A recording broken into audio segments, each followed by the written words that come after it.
Hey everybody, this is Chuck, and as I always start out my videos, I really appreciate you spending some time to stop by my channel. So, as you saw in the title, Tangent Jim. Who is Tangent Jim? Or Jim Enos is his name, but his channel goes by Tangent Jim. Here he is on my phone right there. The channel's fairly small, under 900 subscribers, got almost 350 videos on it though. And hey guys, I got something interesting. I want to lay it on you. Remember the Coke and Pepsi commercials? They were always going at it, right? Well, I got a little twist. I tripped over this on... So, that's a pretty good lead-in. You hear his voice there. He's an older fella. He's in his early 80s. He's been in the machinist business and tooling, and I guess I consider him a friend. We came across each other, or he came across me and contacted me when he was starting the whole quill wheel. He was contacting people to find out the measurements of the attachment of the hand wheel on the mill, and he was designing various adapters so that his steering wheel, the quill wheel that he called it, would go on various mills. And quite the generous fella. He shared many of those for free to various people, quite a few people, along with a lot of other tooling that he's designed and stuff. And so it's kind of funny where he said Coke and Pepsi fighting. Well, Jim and I had a rough start when he contacted me about the quill wheel. And I almost have to apologize here publicly because I was quite rude, I got to admit. He comes off gruff, and I managed to go at it with him. And since then, I consider him a friend. We talk quite a bit every now and then, and I've built some of his product. He shows it, and I go ahead and I love building things. But the other day he says, I go right, you go left. If I say up, you go down. You're always the opposite of me. And well, that's a friendship, I guess. He's inspired me in many ways to build things. And so right behind me is my steering wheel on my mill. And it just slides off. Because of his discussions with me, it got me to think of an idea. And so my quill wheel, it slides right over the existing handle on the mill and just slides back on. It goes off and on that fast. So you can pull it off, use the handle if you want, or put the wheel back on. Anyway, long story short there. So today's video is about some recent builds that he has shown that I've copied. And then he's also been very kind to send me the Sine Bar setup that we'll talk about later, that he wanted me to show how you use it on a Monarch 10EE. The 10EE doesn't have a square compound. It has a radius on the compounder or chamfers, and you have to make an adapter plate. So I'm going to show you that. Worked real simple. So I hope you enjoy this. Hey, hit up Jim, subscribe to his channel. A lot of his videos are short. He does most of his videos with demonstrations on CAD, which are a little bit slow as he moves around the mouse and moves around things. But there's good information there. All right, let's get into the video, and I hope you enjoy it. There's 3 different things we're going to be showing. We're going to start this video with a little handheld here. I call these Jim Jaws. Tangent Jim had either posted a video or he sent me a video, I can't recall, that showed this build. And he was kind of out fishing for comments. And I looked at it and I thought, oh, this is genius. And I said, of course I gotta make some, right? I love making tooling. So we go over here, and with my limited fusion skills, I drafted up my design of Jim Jaws.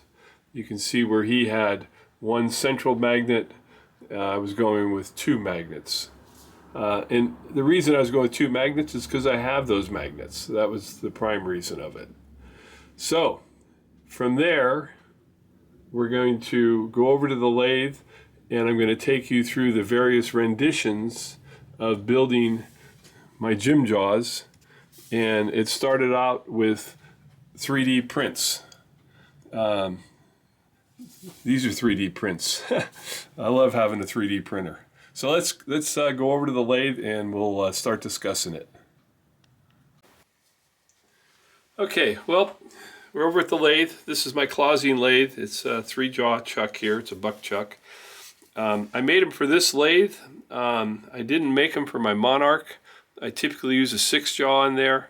And after I finished everything, I went and checked, and of course, and I thought so, that the flats on the jaws on my other chuck for the Monarch are different. So I've got to do a little more machining. But anyway, so this was the first design that I came up with, and I call them the condoms. I didn't want to use magnets.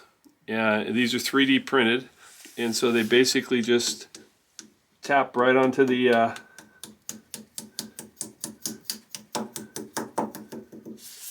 jaw like that. It's very simple to install. Okay, you understand what they do, and I actually did use them in holding parts, and they work fine.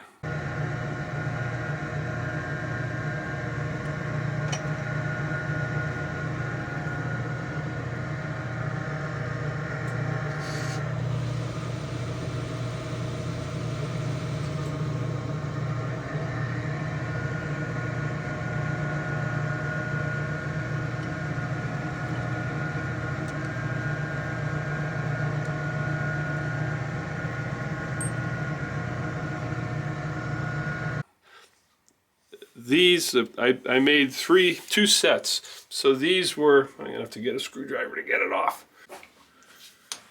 So they fit nice and tight, as you can see, and they really worked well. And my thought was, you know, for trimming a bolt or something, that they would really work great. I did put some pressure on these. You can see some threads in there. And I did 2 prints. One I did 20% infill was the first, just to save plastic. And then I did do a second set of the same design. And you can see, I think you're in frame there. You can see the threads where I really cranked down on a bolt just to see what it would do. And it worked fine. And heck, I could print these things dime a dozen, and kind of happy with it. But I wanted to move on. So my next design thought, again still with the whole condom thought, was to print them and then put a dowel in here. Well, of course, the plastic's too soft, so as soon as you spread it onto there, the dowel falls off. So it was a try, but that didn't work. So go on to the next 3D print. The next 3D print was just like my little drawing that I showed you, and had the 2 magnets in it, and it's I think this was 20% infill still. I think. I don't recall, to be honest with you. But you know, the 20% infill is really relatively strong. I've done many things with the 20% infill. So with the magnets, slides on, they're real simple. Whoop, there went my Randy Richard knocker.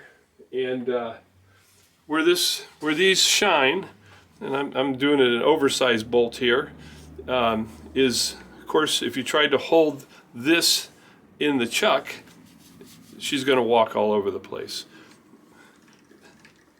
The merit of these guys is I can go in come down and clamp on the shaft with the head behind, and they work fine. They really work good. A little leery about the 3D print. So from there, I'm gonna leave the chuck where it is, and I don't leave my chuck key in the chuck like that. So the next I made some out of steel. And why did I use steel? I thought about aluminum, I thought about brass, and to be honest, as I went around through my scrap bin, the steel bar was the closest in dimensions, less milling, less sawing, so I'll go with steel, and those will work good.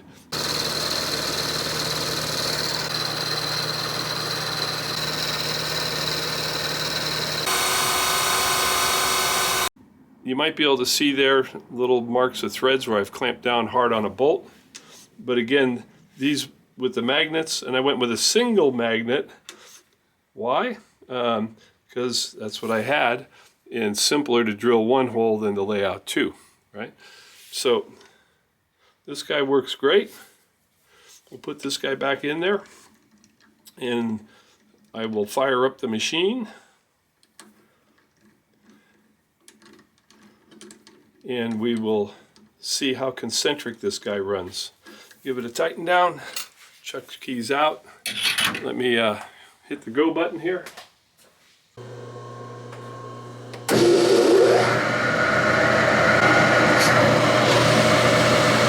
you can see how nice and concentric that runs. Very, very simple setup. So it really works well. I've already trimmed bolts to length using it, and putting a head on a bolt that I was using to go into a stop. Really, really happy with the design. Where'd it go? So this was the bar that I machined it from, and I'm going to go back in, widen this groove, and then cut off some more for the 10EE. Now the question is, you know, these jaws are about a little under 500 thousandths in thickness there. Yeah, longer pieces in the 3 jaw would probably be stronger, be better, safer probably. So I'm going to make shorties for the Monarch, just for the purpose of when you want to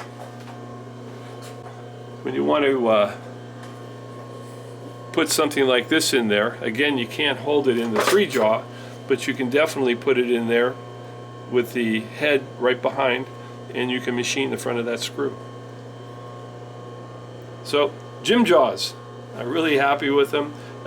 Fairly simple build. It was, you know, tested my ability in Fusion to draw it, and they're a nice addition to my shop.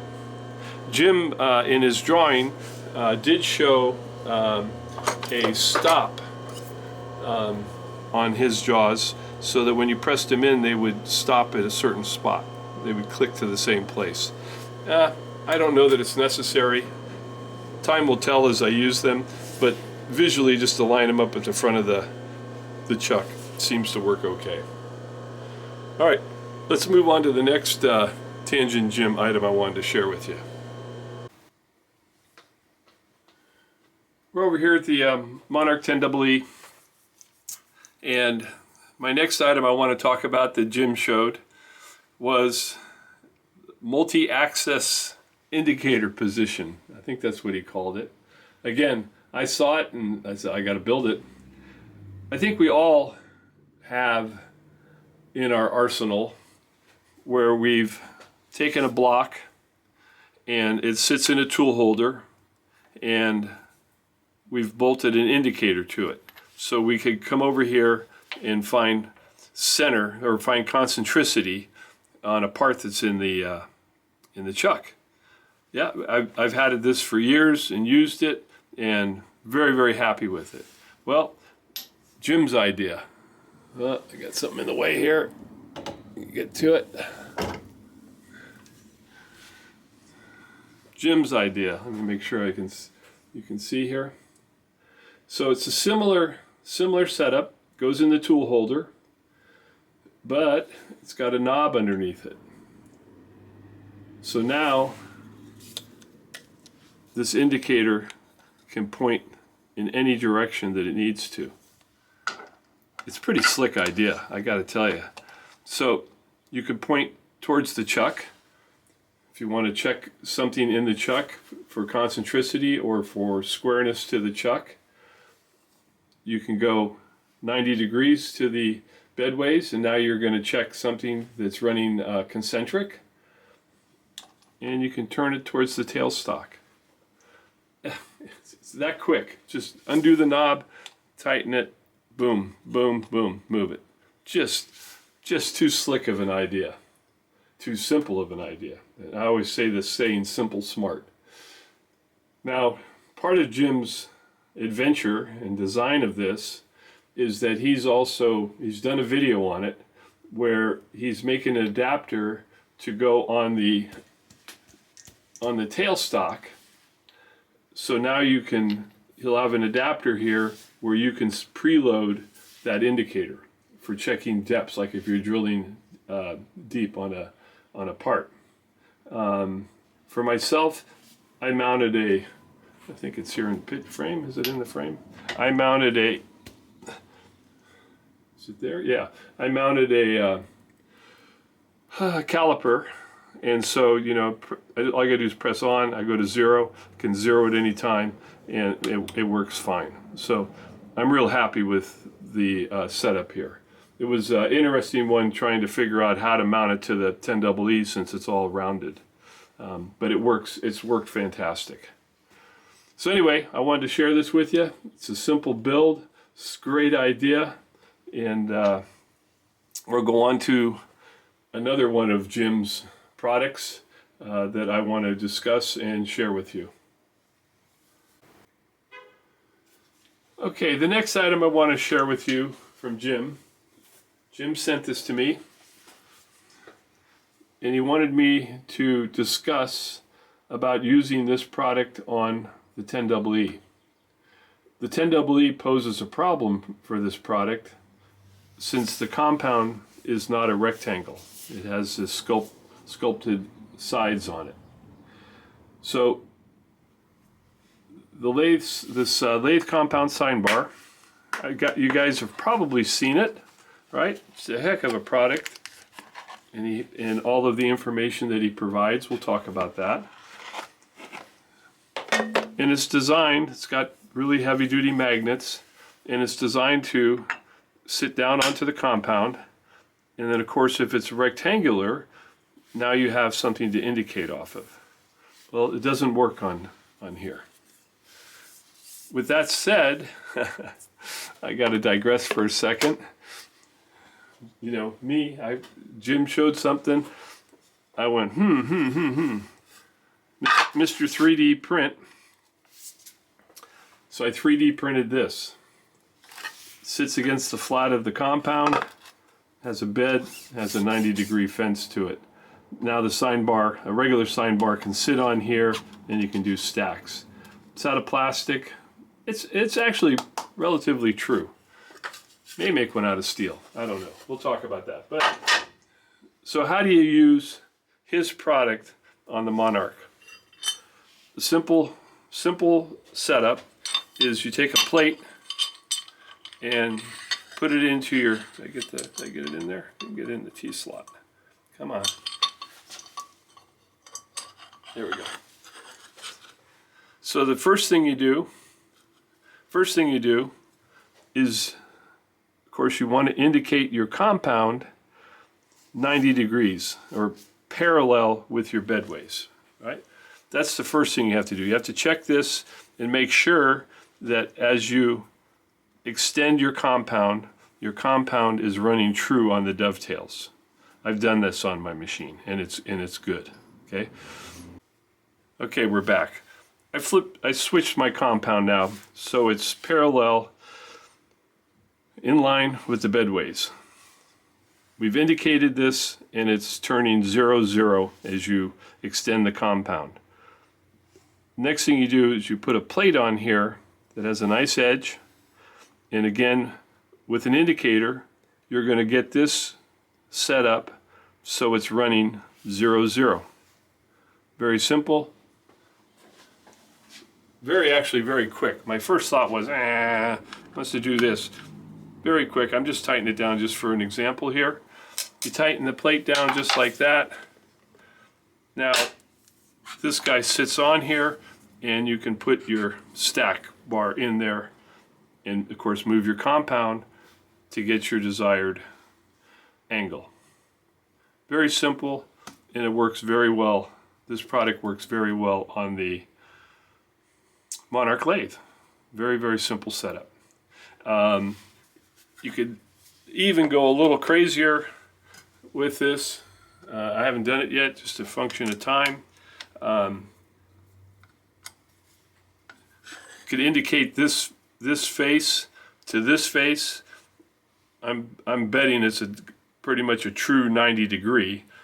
You could build an ear on here, so when this guy sits onto here, it's automatically locating it parallel. Something I might do. A little idea. Okay. And Jim has been so generous sending these to so many people, and so many people have shown him how great they work, how simply they work. The other thing he's done in here is he's provided all the information for different angles. Let's see if I can get this out of here. Come on. Come on. Okay, I got them all out.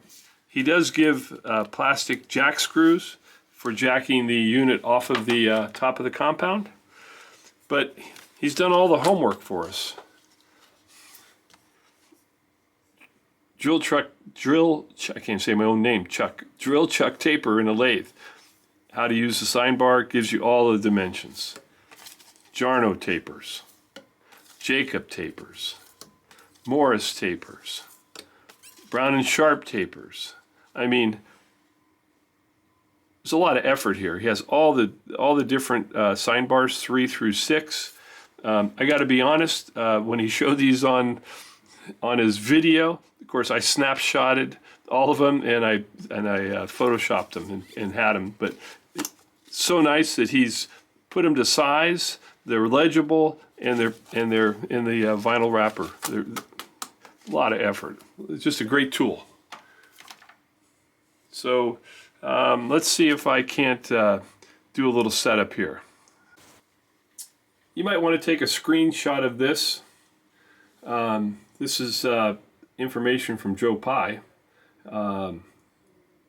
which is very, very helpful when you're using an indicator to set the compound, and tells you the amount of air based on your readings. But you might screenshot that. It's pretty good info. I think you can see the indicator there, and first step is to get the compound, checking it to make sure it's running parallel with the bed. The needle's jumping a little bit, but always returns back to 0. So we are good. Okay, so now we will check the actual compound slide. Okay, now I'm going to move the compound with the actual compound lever. And we got that same little bit of bounce, but still hovering right there at 0. Okay, plate's installed, and then you indicate the plate. So we're not getting any needle movement on the plate. And that's set up, ready to go. Give it a little tighten down on the T-nut to make sure we're good. We're good. And the compound is already tight. Now we can set up the Sine Bar. So I have the Sine Bar installed on the compound, on the plate that I had already made sure was running parallel with the compound. And you can see when I move the needle, move the carriage, the needle's running true to the sine plate. Very slight angle. I'm going to be doing a number 33 taper, which is a Jacob's taper. This is off of Jim's chart here, and the angle's 1.8. It's very, very slight. So he gives you the stack. So at a 5-inch stack, I need a 158 thousandths and 6/10. And you can see right here, I've got a gauge block in there and a gauge pin. The gauge block, you do the math.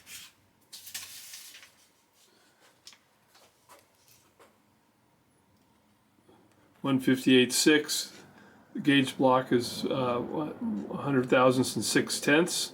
Gives me 58 thousandths, and there's a 58 thousandths gauge pin in there.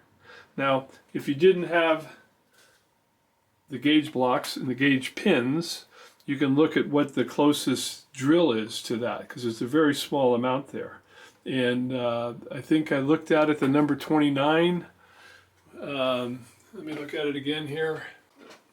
So if you were to look at a drill chart, I need, what I say, 158 thousandths and 6/10, and a number 22 drill is 157 thousandths. So a couple of tenths off, and you could get by with that. So that's, if you don't have all of the gauge blocks and things, you can use drills. Okay, so that guy's set up, and we'll get the part in there and cut the taper. One of the things, you can see the blue cloth here, is it's not great when these pins fall out and go down into your tray, especially if your tray's full of shavings. And it's very easy for these guys to pull out. You're basically pulling the sine bar against the plate and pinching these guys in there. But they can fall out really, really simple. And there they are there. Okay, let me break the setup down and we'll move on. Well, I forgot to turn the camera on.